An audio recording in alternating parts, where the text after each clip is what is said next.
قوم کو ان اشعار کی یعنی ان اشعار کے ذریعے یہ آپ کہہ لیجئے، ٹھیک ہے جناب۔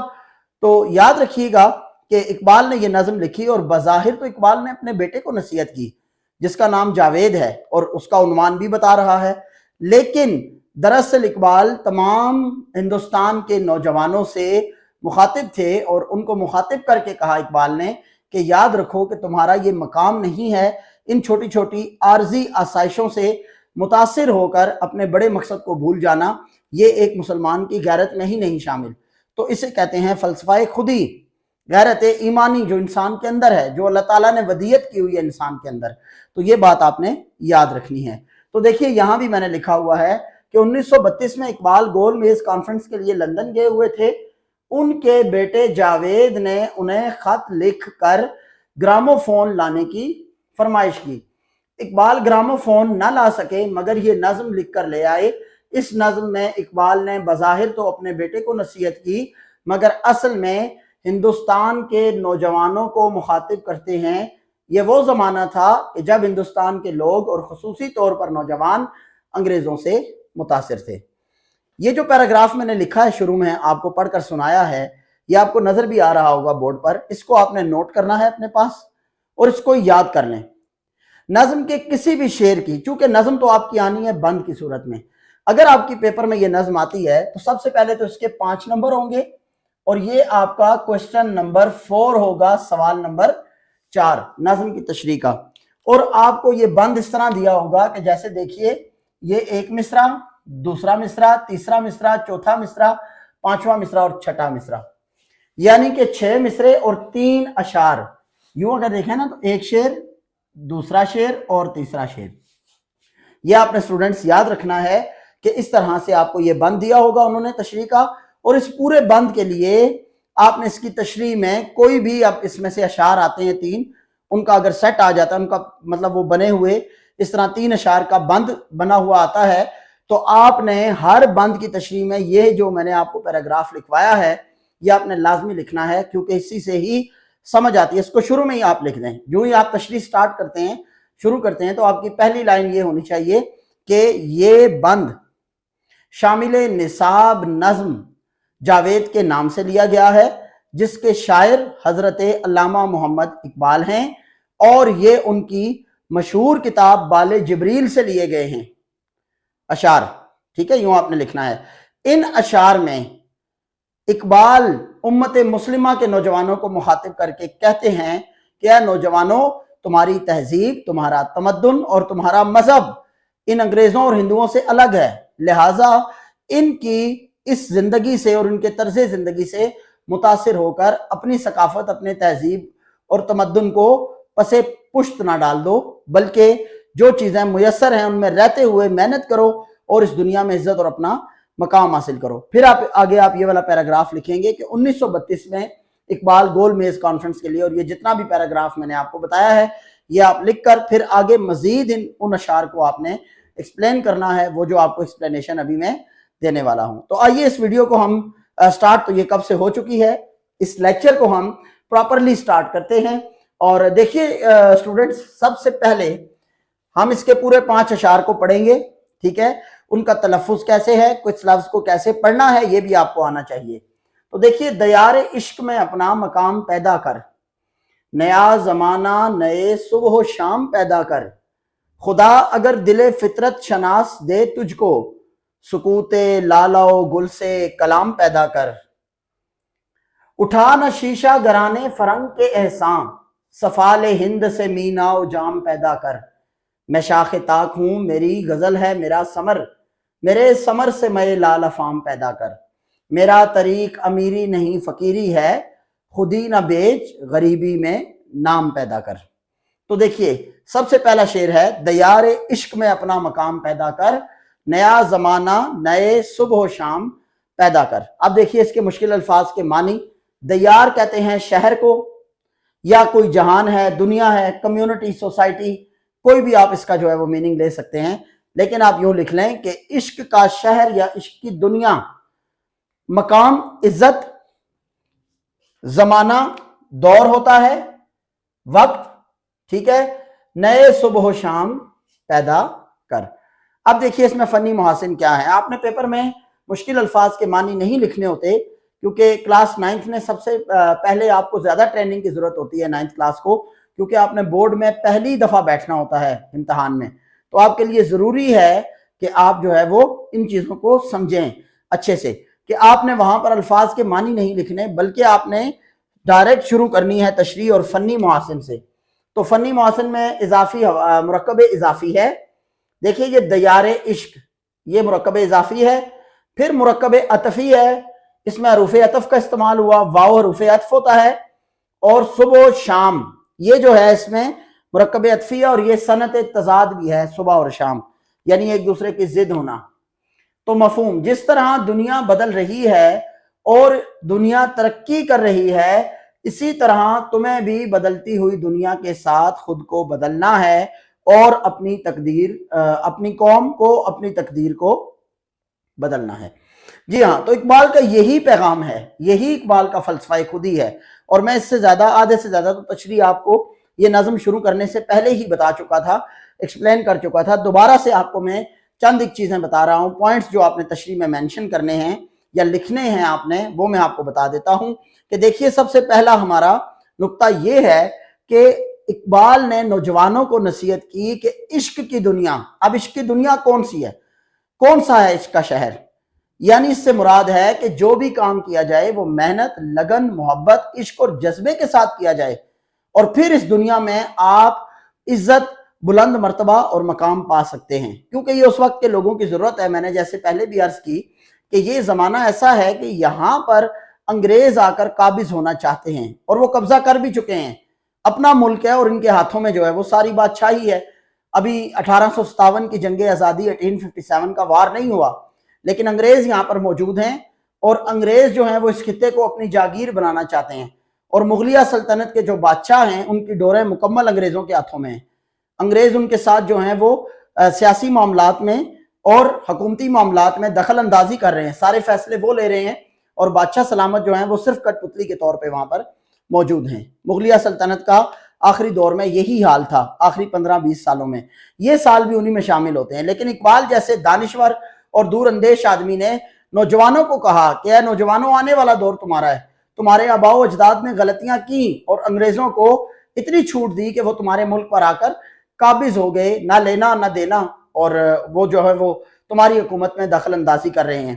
تو اس سے بہتر یہ ہے کہ تم آنے والے وقت میں اپنے اندر غیرت پیدا کرو، اور یہ عشق کی دنیا ہے، یہ دنیا ہے، یہ مقافات عمل ہے، اور یہ عمل کی جولا گاہ ہے، یہ میدان عمل ہے۔ یہاں پر کام کرو گے تو پھر جو ہے وہ تمہیں نصیحت حاصل ہوگی۔ تو پھر اقبال کے اس کہنے پر اقبال نے کہا نیا زمانہ نئے صبح و شام پیدا کر۔ اب دیکھیے کہ وقت جو ہے وہ بدل رہا ہے، ہر طرح سے وقت اپنی جو ہے وہ وقت اپنی شکل کو بدلتا ہے، اور پھر وقت جو ہے وہ انسان کو بہت ساری چیزیں سکھا دیتا ہے۔ تو لہٰذا اقبال کا یہاں پر یہ کہنا ہے کہ اس بدلتے ہوئے وقت کے ساتھ خود کو بدلو، اور اپنی حالت کو بدل کر اور دنیا کے اندر مقام اور مرتبہ پیدا کرو، اور نہ کہ تم انگریزوں اور ہندوؤں کے اس طرز زندگی سے متاثر ہو جاؤ۔ ٹھیک ہے، یہاں تک امید ہے کہ آپ کو سمجھ آ چکا ہوگا۔ اضافی حوالہ جات کی جہاں تک بات ہے تو ایک تشریح میں فنی محاسن، مفہوم، تشریح اور اضافی حوالہ جات۔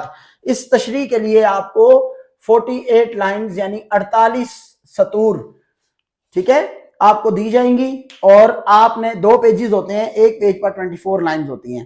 تو آپ جب تشریح کریں گے، اضافی حوالہ جات لکھیں گے، مفہوم اور فنی محاسن، تو آپ کی تشریح سب سے بہتر ہوگی، اور اچھے نمبر آپ کو جو ہیں وہ بورڈ میں ملیں گے، چونکہ بورڈ میں جو چیکنگ کرتے ہیں وہ بڑے مایہ ناز قسم کے اساتذہ ہوتے ہیں۔ فیڈرل بورڈ ایسے اساتذہ کو ہائر کرتا ہے چیکنگ کے لیے کہ ہر ادارے سے بیسٹ ٹیچرز کو بلا کر، سینئر کو جو تجربہ کار ہوتے ہیں، اور ان کی زیر نگرانی آپ کے پیپروں کو مکمل انصاف اور عدل کے ساتھ چیک کیا جاتا ہے۔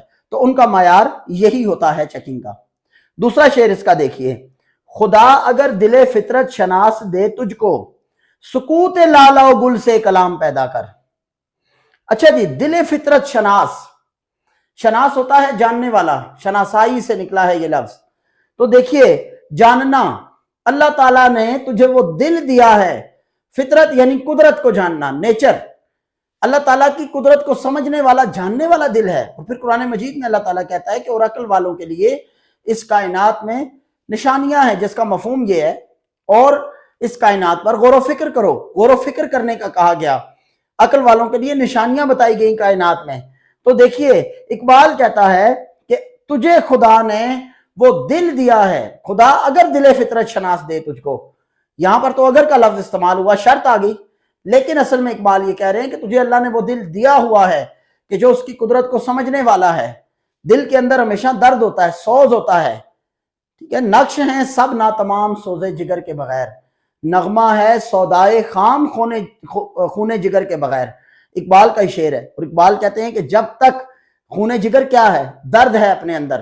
کس کا؟ قوم کا درد۔ اس وقت قوم مشکل حالات سے گزر رہی تھی، جو ملک ہے، ہندوستان کا خطہ ہے، یہ مشکل حالات سے گزر رہا تھا، سخت ضرورت تھی کہ کوئی اس قوم کی رہنمائی کرتا۔ ایسے میں اقبال جیسے لوگوں نے، قائد اعظم محمد علی جناح جیسے لوگوں نے، اور مولانا حسرت موہانی جیسے، مولانا محمد علی جوہر جیسے، خواجہ الطاف حسین علی، سر سید احمد خان جیسے لوگوں نے مسلمانوں کی مکمل رہنمائی کی اور پھر مسلمانوں کو ان کا اصل مقام یاد دلوایا۔ لیکن اقبال کا اس میں بہت کنٹریبیوشن ہے، کیونکہ یہ دور ایسا ہے جب اردو ادب کی شاعری اپنے عروج پر ہے اور لوگ شاعری کو پڑھتے ہیں، پسند کرتے ہیں۔ اقبال نے لہٰذا شاعری کو اپنا ہتھیار بنایا اور اپنی بات امت مسلمہ کے دماغوں میں، کانوں میں ڈال دی۔ سکوت لالا گل، سکوت کہتے ہیں خاموشی کو۔ لالا ایک سفید رنگ کا پھول ہوتا ہے، گلے لالا، اس کا ذکر بڑا اقبال کی شاعری میں ملتا ہے۔ جس سے جگرے لالا میں ٹھنڈک ہو وہ شبنم، دریاؤں کے دل جس سے دہل جائیں وہ طوفان۔ تو اقبال کا لالا کے ہاں بڑا جو ہے وہ ذکر ملتا ہے، ٹھیک ہے۔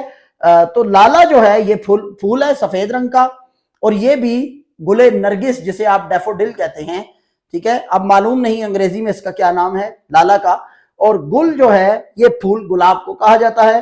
تو وہ کہتے ہیں کہ گلاب سے پھر تم لالا اور گلاب جیسے پھولوں سے کلام پیدا کرنا، کلام ہوتا ہے بات کرنا، سخن پیدا کرنا۔ یہاں یہ لالا اور گل جو ہیں وہ استعارتاً لفظ استعمال ہوئے ہیں، یعنی کہ استعارہ دیکھیں نا، حقیقی کے بجائے مجازی معنوں میں ہے، لیکن ان میں تشبیہ کا تعلق ہے۔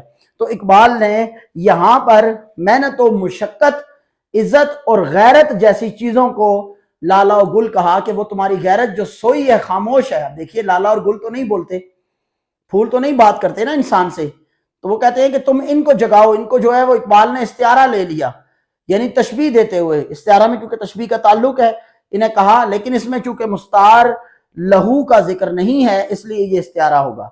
تو لالا جو ہے اور گل، محنت و مشقت اور غیرت کو کہا گیا ہے، یہاں پر یہ استعارتاً لفظ استعمال ہوا ہے۔ تو دیکھیے اس میں فنی محسن ہے، مرکب اضافی ہے، دل فطرت شناس، سکوت لالا و گل، اب یہ مرکب اضافی بھی ہے، اور سکوت لالا و گل، لالا و گل یہاں پر مرکب عطفی ہے، اور استعارہ میں آپ کو پہلے بتا چکا ہوں۔ اب اس کا مفہوم دیکھیے، اللہ نے تمہیں وہ دل عطا کیا ہے جو اس کی قدرت کو پہچاننے والا ہے، لہٰذا اس دل میں وہ درد پیدا کرو کہ جس سے تمہیں تمہارا اصل مقام سمجھ آ جائے۔ یہ اس کا مفہوم ہے۔ تو دیکھیے اضافی حوالہ جات کے بارے میں آپ سے اینڈ پر ڈسکس کروں گا انشاءاللہ۔ ایک تشریح میں جو کہ 3 اشعار کی ہوتی ہے، پورے ایک بند کی تشریح میں 2 اضافی حوالہ جات کم از کم آپ کو چاہیے، لازمی لکھیں، اس کے نمبر ہوتے ہیں باقاعدہ۔ اس کے بعد آئیے جناب، شعر نمبر 3 ہے، اٹھا نہ شیشہ گرانے فرنگ کے احسان، سفالے ہند سے مینا و جام پیدا کر۔ اب دیکھیے یہاں پر شیشہ گران، شیشہ بنانے والے، یہاں سے شیشے سے کیا مراد ہے؟ استعارتاً لفظ استعمال ہو گیا، یعنی کہ جو ان کا لگژری تھی یا لگجوریس لائف سٹائل تھا، جو ان کا طرز زندگی تھا انگریزوں کا، کیونکہ انگریز جان چکے تھے کہ برے صغیر کے جو لوگ ہیں یہ اچھے طرز زندگی سے اور پیسے اور دولت سے بہت زیادہ متاثر ہیں، اور پیسہ اچھا طرز زندگی ظاہر ہے پیسے اور دولت سے آتا ہے۔ آج کے بھی دور میں مہنگائی کا سخت دور ہے، اور ماڈرن ایج میں اگر کسی شخص کے پاس پیسہ زیادہ ہے تو وہ ویسے ہی لوگوں کو امپریس کرنا شروع کر دیتا ہے، چاہے اس میں عقل نہ ہو، چاہے اس کی شکل بھی نہ ہو، اور چاہے وہ انسان کہلانے کے لائق بھی نہ ہو، لیکن یہ دولت اس قدر زبردست چیز ہے کہ پھر جو ہے وہ ایک غریب شخص ہے اور اس کی غربت بھی لوگوں کو ڈرامہ لگے گی، اور ایک امیر شخص ہے اور اس کا گناہ بھی لوگ فیشن بنا لیتے ہیں۔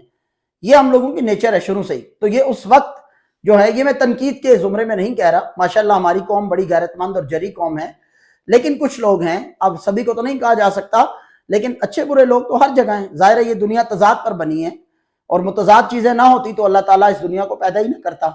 تو یاد رکھیں کہ دولت اور پیسہ عارضی ہے. یہی بات اقبال کہتا ہے. جو غیرت آپ کے اندر چھپی ہوئی ہے مسلمان کے اندر، وہ غیرت زیادہ اہم ہے، وہ اہمیت کی حامل ہے.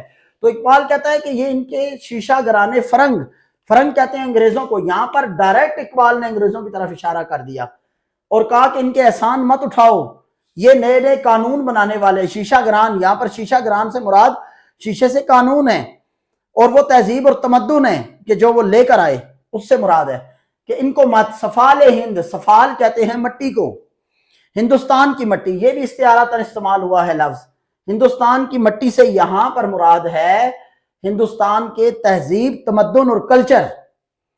ٹھیک ہے. مینا و جام پیدا کر. مینا ہوتی ہے شراب اور جام ہوتا ہے شراب کا پیالہ. اب یہاں پر اقبال کا جو شراب اور پیالے کا کنسپٹ ہے وہ کیا ہے؟ عشق حقیقی ہے، وہ مجازی والی شراب نہیں ہے، یہ عشق حقیقی کی شراب ہے. پھر وہ پلا جام ساکیا، پھر وہ شراب پلا یہ جام، کچھ اس طرح کا شعر ہے. معذرت میں اس شعر کو بھول چکا ہوں، آپ کی یہ وقتی طور میرے ذہن میں نہیں آ رہا یہ شعر. آپ کے پچھلے سال جو اس سے پہلے جو کتاب 9ویں میں پڑھائی جا رہی تھی 9th کلاس میں، اس میں ایک نظم تھی دعا، جو کہ مناجات تھی، مسجد کرتبہ میں لکھی گئی. اس میں اقبال نے یہ شعر کہا تھا کہ ڈھونڈ رہا ہوں توڑ کر جسے جام و سبو. ٹھیک ہے. پھر وہ شراب پلا ساکیا، ڈھونڈ رہا ہوں توڑ کر جس کو جام و سبو. تو یہاں پر وہی شراب ہے، وہ عشق کی شراب ہے، حقیقی عشق کی شراب. اور وہ حقیقی عشق کس کا ہے؟ اللہ تعالیٰ کا، رسول اکرم صلی اللہ علیہ وآلہ وسلم کا. اقبال کی شاعری میں آپ کو عشق حقیقی ملتا ہے. اور دیکھیے یہاں پر مینا و جام بھی عشق حقیقی سے جو ہیں وہ استعارہ ہیں.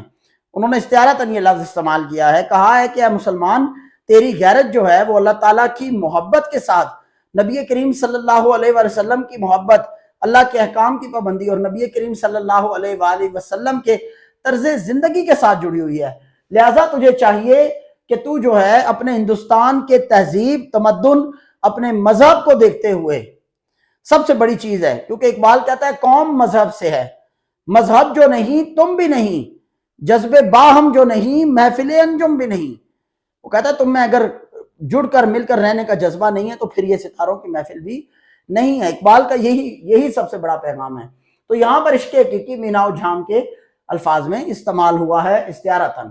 تو اس پورے شعر کو اگر میں ایکسپلین کروں تو اقبال نوجوانوں کو، ہندوستان کے لوگوں کو نصیحت کرتے ہوئے کہتے ہیں کیا لوگوں، یہ انگریزوں سے متاثر ہونے کی ضرورت نہیں ہے تمہیں، بلکہ تم اپنے اندر وہ غیرت، وہ ایمانی جذبہ پیدا کرو کہ جس کے ذریعے سے تم ان انگریزوں کے تہذیب و تمدن کو چھوڑ کر اپنے تہذیب و تمدن، اپنی ثقافت، اپنے مذہب کے ساتھ جڑ کر اور اپنی غیرت کا کبھی سودا نہ کرو. کیونکہ مذہب کا سودا، اپنی تہذیب کا، اپنے تمدن کا، اپنی اصل کا جو سودا ہے وہ اگر کیا جائے تو غیرت انسان کے اندر سے مر جاتی ہے، اور انہی قوموں کو زوال آتا ہے جو اپنی آباء و اجداد کی عظیم روایات سے منہ موڑ لیتی ہیں. تو اقبال یہی کہتا ہے کہ اپنے باپ دادا کی روایات سے منہ نہ موڑو. باپ دادا کون ہیں مسلمانوں کے؟ صحابہ اکرام رضوان اللہ تعالیٰ علیہ اجمعین، اہل بیت اطہار. ان کی طرز زندگی، ان کا اٹھنے بیٹھنے کا طریقہ وہ ہے جو نبی کریم صلی اللہ علیہ وآلہ وسلم نے بتایا. اور آپ صلی اللہ علیہ وآلہ وسلم کے طریقے کی کیا ہی بات کی جائے کہ آپ کا تو ایک طریقہ قرآن مجید ہے، اور قرآن کی بات کی جائے تو وہ کلام الہی ہے. تو اللہ تعالیٰ سپر پاور ہے، سب سے زیادہ بات اسی کی جو ہے وہ اللہ تعالیٰ کی ہر بات، ہر حکم جو ہے وہ ماننا فرض ہے. تو پھر قرآن مجید جو ہے وہ اللہ کا حکم ہے، اللہ کا کلام ہے، اور پھر اس کلام کا عملی نمونہ نبی کریم صلی اللہ علیہ وآلہ وسلم ہے. اور آپ سے جڑے ہوئے لوگ اہل بیت اور صحابہ ہیں جن سے طرز زندگی، تو اقبال کہتا ہے ان کی زندگیوں کو دیکھو. ٹھیک ہے. گدائی میں بھی وہ اللہ والے تھے غیور اتنے کہ منعم کو گدا کے ڈر سے بخشش کا نہ تھا یارا. اقبال کہتا ہے کہ کسی منعم کو عطا کرنے والے کو بھی گدا کے ڈر سے بخشش کرنا، دینا، عطا کرنا اس کا حوصلہ ہی نہیں ہوتا تھا، اتنے غیرت والے تھے وہ. تو اس لیے اقبال کہتا ہے کہ اپنی جو ہے وہ غیرت کا سودا نہ کرو. دیکھیے جی فنی محسن، شیشہ گرانے فرنگ مرکب اضافی ہے، سفال ہند مرکب اضافی ہے، میناؤ جام مرکب عطفی ہے، اور استعارہ میں آپ کو سمجھا چکا ہوں۔ مفہوم، ان انگریزوں کے طرز زندگی سے متاثر ہو کر ان کے احسان مت لو، بلکہ اپنی تہذیب سے جڑ کر، اپنے دین سے جڑ کر اس دنیا میں اپنا مقام پیدا کرو۔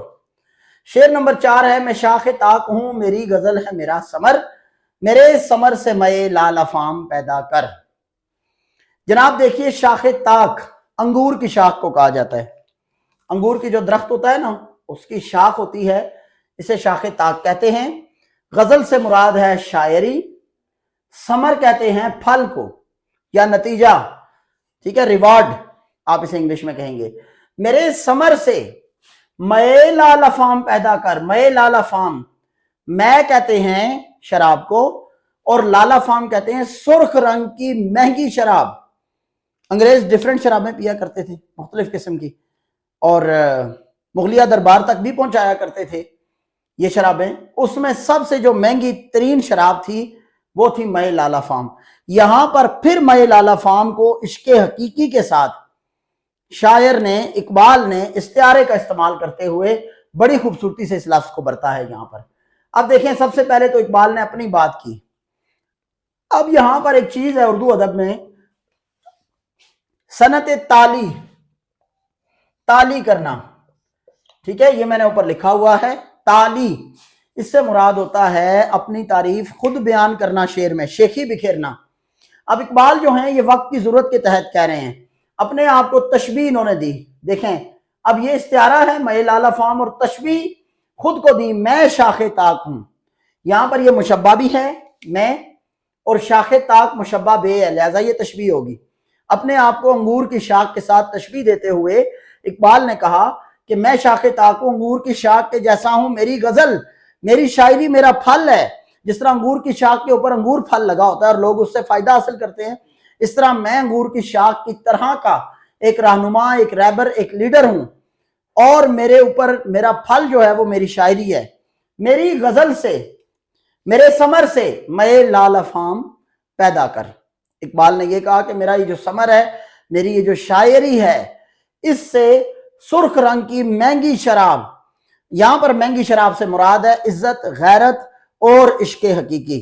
یہ یاد رکھیے گا، یہ وہ والی شراب نہیں ہے، میں آپ کو پھر سے بتا دوں کہ جو مجازی شراب ہے، یہ حقیقی شراب ہے، اور وہ ہے عشق۔ عشق بھی ایک نشے کی مانند ہے، اقبال کہتا ہے غیرت بھی ایک نشہ ہے، اور جس کو غیرت کا نشہ پڑ گیا وہ دنیا میں کامیاب ہو گیا۔ تو اقبال نے یہاں پر یہ بات بیان کی، لہٰذا اقبال کہتے ہیں کہ میں راہبر ہوں، رہنما ہوں، میری شاعری تمہارے لیے نوجوانوں رہنما ہے۔ اگرچہ نصیحت کس کو کر رہے ہیں؟ اپنے بیٹے کو، لیکن کہہ پوری امت مسلمہ کے نوجوانوں کو، یعنی پوری امت مسلمہ بھی نہ کہہ لیں، یوں کہیں کہ ہندوستان کے نوجوانوں کو۔ اقبال کی شاعری نے محض مسلمانوں کو غیرت نہیں دلوائی، بلکہ ہندوؤں کے اندر بھی وہ جذبہ پیدا کیا کہ وہ غیر لوگوں کو، یعنی کہ اغیار جو ہیں، انگریز ہیں، ان کو یہاں سے نکالا جائے۔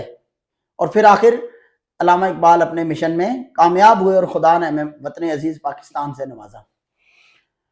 اب دیکھیے اس کے فنی محاسن ہے، مرکب اضافی ہے، شاخ طاق، استعارہ میں آپ کو بتا چکا ہوں مئے لال افام استعارہ ہے، اور تشبیہ اس میں شاخ طاق، اپنے آپ کو اقبال نے شاخ طاق سے تشبیہ دی، اور پھر ذکر بھی کیا اپنا، میں شاخ طاق ہوں، لہٰذا یہ تشبیہ ہوگی۔ مفہوم، اقبال نے خود کو انگور کی شاخ کے ساتھ تشبیہ دیتے ہوئے کہا کہ میں اس شاخ کی طرح، میں اس فائدہ مند شاخ جیسا ہوں، اور میری شاعری میرا پھل ہے، اس پھل سے تم بھی فائدہ حاصل کرو یا فائدہ لو۔ ٹھیک ہے، سمجھ آ گئی بات؟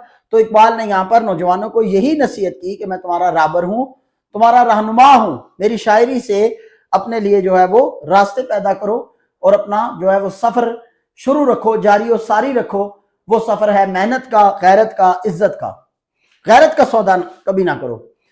شعر نمبر 5 ہے، میرا طریق امیری رہی فقیری ہے، خودی نہ بیچ غریبی میں نام پیدا کر۔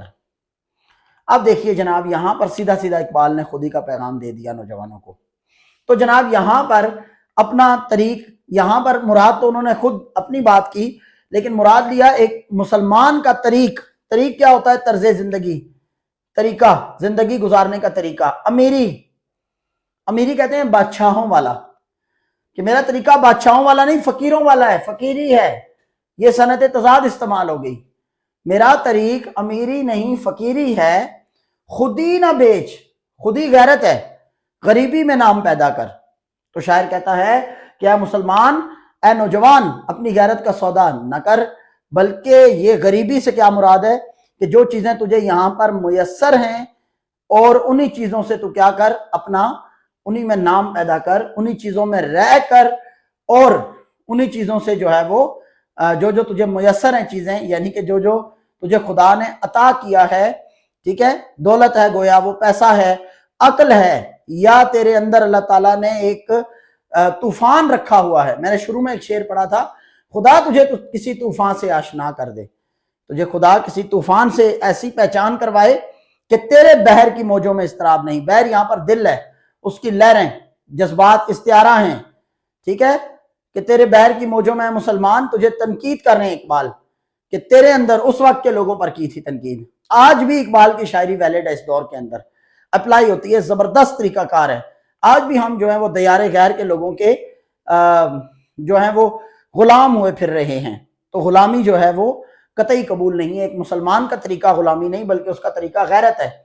تو اقبال کہتے ہیں کہ خود ہی نہ بیچ، اپنی غیرت کا سودا نہ کر، غریبی میں نام پیدا کر، جو تجھے چیزیں میسر ہیں انہی میں محنت کر۔ صحابہ اکرام رضوان اللہ تعالیٰ علیہ اجمعین کی جنگ بدر کا اگر آپ واقعہ اس میں لکھیں تو زبردست ہے، کوٹ کریں کہ 17 رمضان المبارک جب آپ صلی اللہ علیہ وآلہ وسلم کو حکم ہوا کہ پہاڑی کے پیچھے سے کوئی لشکر آپ پر حملہ آور ہوگا، تو 1000 کا لشکر، 313 مسلمان، اور جو ہیں وہ 313 مسلمان ہیں، اور پھر اس میں یہ دیکھیے کہ ان کے پاس کھانے کو کچھ نہیں، پہننے کے لیے جو ہیں وہ پوری طرح سے ان کے پاس کپڑے بھی نہیں ہیں، اور ان کے پاس چند جو ہیں وہ بالے ہیں، کچھ گھوڑے ہیں ان کے پاس، کچھ زنگ آلود تلواریں ہیں، اور کچھ زرہیں ہیں۔